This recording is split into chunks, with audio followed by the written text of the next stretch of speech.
The kingdom of heaven is like a mustard seed. This is one of those statements that we all know from scriptures so well. If someone has not darkened the doorway to a church in 25 years, they probably have still heard something about mustard seeds. It's just one of those top 10 lists of the big ones for whatever reason.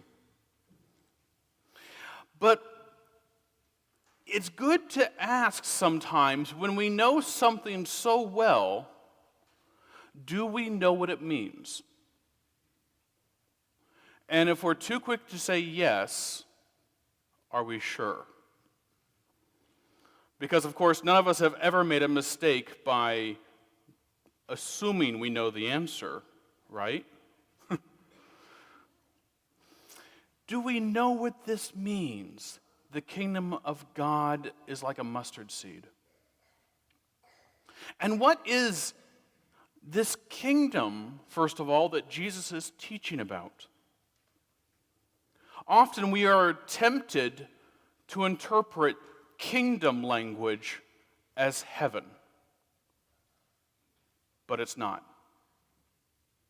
The kingdom of God is not heaven. Jesus calls heaven, heaven. The kingdom of God is something else. For remember, when Jesus starts his ministry, he says, the kingdom of God is coming. Heaven was already there at that point. Or he says, the kingdom of God is coming near. Be ready for it. That's not heaven. So what is the kingdom of God? If this is what Jesus is proclaiming throughout all his ministry, and what the people are supposed to be looking forward to, what is it? Do we know what we're looking for? There's an old joke that's really kind of owie. That if you don't know what you're looking for, how do you know when you find it? That's the sort of thing with the kingdom of God. So, to understand what it is, let's drop one more level back. What's a kingdom? As Americans, we have been under democracy so long that sometimes it's hard for us to hear kingdom language. But ultimately, a kingdom is somewhere where a king has authority. Some place where one person and their rules has sway over the people. The boundaries of a king's kingdom is where his rules stop. So if we have that in mind, then to say the kingdom of God are those places where the rules of God rule. The kingdom of God is where the rules of God have taken root. I once heard the kingdom of God referred to this way. The kingdom of God is when the people are living according to God's direction. As God directs and under God's care. That is, the kingdom is when we are under the divine will and our lives are rightly ordered. So, living under God's will is like a mustard seed. The more and more I start to unpack it, the more and more confused I feel. Maybe I didn't know what this parable means. The kingdom of God is like a mustard seed. And the funny thing is, Jesus was in fact making a joke to his listeners. And unfortunately, we are so far out of the cultural loop, we miss it. It's like when someone is a newcomer to the area and tries to pronounce, and I want to get it wrong, Nuffalus soup for the first time. They are so far out of the loop, they don't even know how to pronounce this string of letters that should be worth a whole lot in Scrabble. We don't understand why mustard seed is funny, because to us, mustard is in a bottle, not these little brown seeds. You see, before Jesus' time, some very important people said the kingdom of God is like a cedar tree. And that is what all good teachers said. This was their good answer. If you want to be like Yahweh, be like a cedar tree. And cedar trees are magnificent if you've never seen them before. They grow straight. They're powerful. They're big. They make great lumber, which is why Solomon's temple was lined in them. And so everybody joined together to hear this prophet, and they were expecting him to tote the party line. Be like a cedar tree. Be the upright, strong individual that we know you can be. And instead he says, no, be like mustard. Wait, what? I thought I was supposed to be big. I thought I was supposed to be strong, and you want me to be like mustard? You see, in Palestine, mustard is a shrub. Actually, that's even being a little generous. For most of the area of Palestine, mustard is a weed. It will take over your fields if you let it. You turn your eye for a second, and it will just take over everything. It kind of reminds me of kudzu in the South. It is an aggressive, hardy, gnarly weed. This is not a tree at all. And this is not the people's experience at all. So the kingdom of God, living under the divine will, is like a weed? Sounds odd, doesn't it? Have faith like a weed. Wouldn't we rather God's kingdom be somehow some big, majestic tree rather than some nasty weed? Why would Jesus say that? To understand, again, let's go with what we know. What do we know about weeds?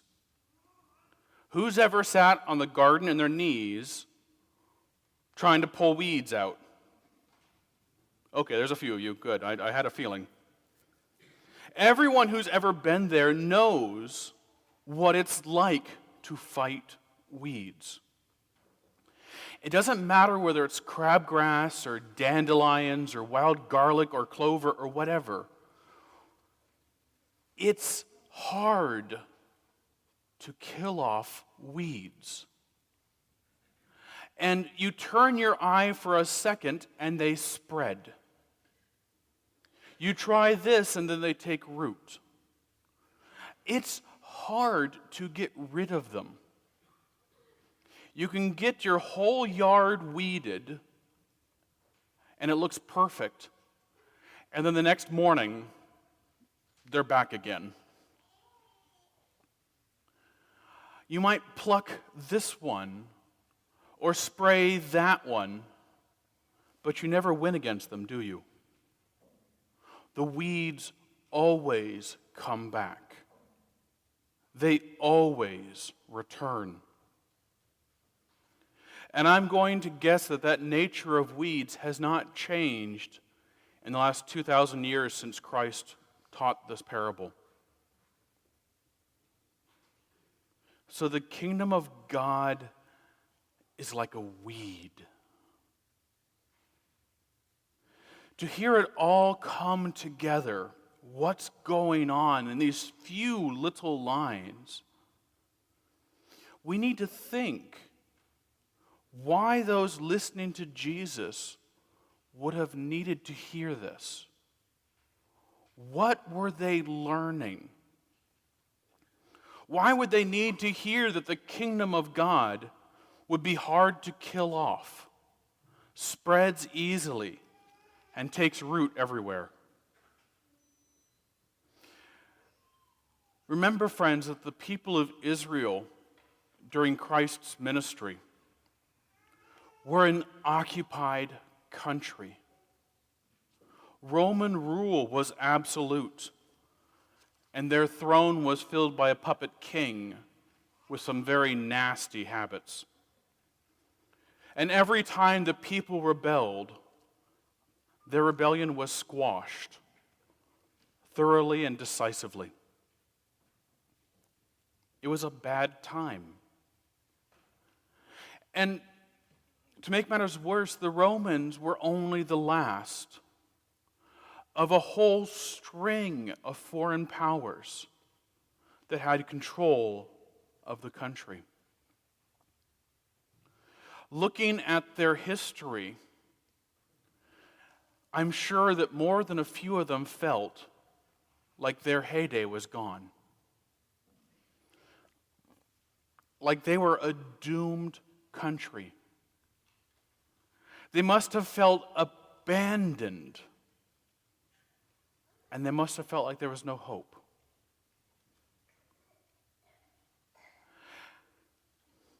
Truth be told, there's enough times like that in our own life. There's plenty of times that we feel just like they did. Times when we feel like there isn't any hope anymore. There's no reason to be happy. Times when we feel like we have been abandoned and we feel alone. Times when we feel like we're doomed and all we're waiting for is someone to turn off the light.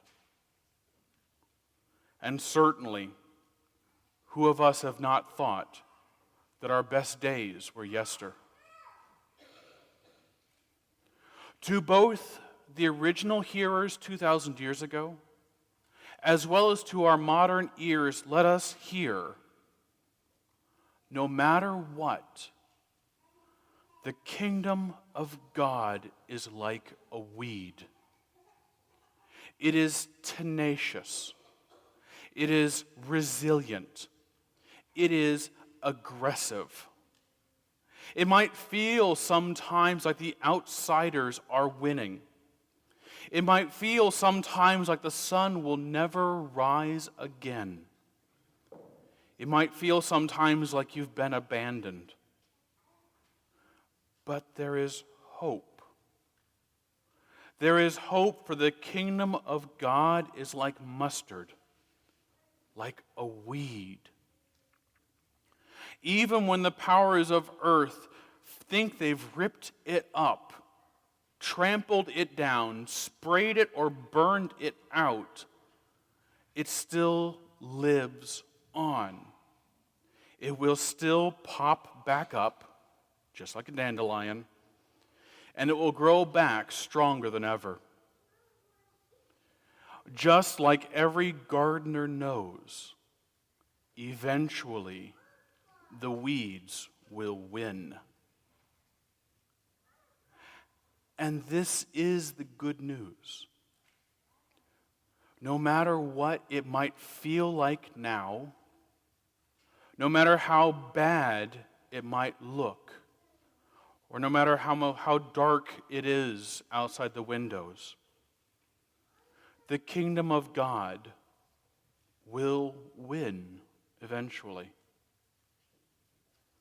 So just as the people heard before us, let us not give up. Let us not give in. let us always remember. For we know that in the grace of God, we are on the winning side. We're on the side of the weeds.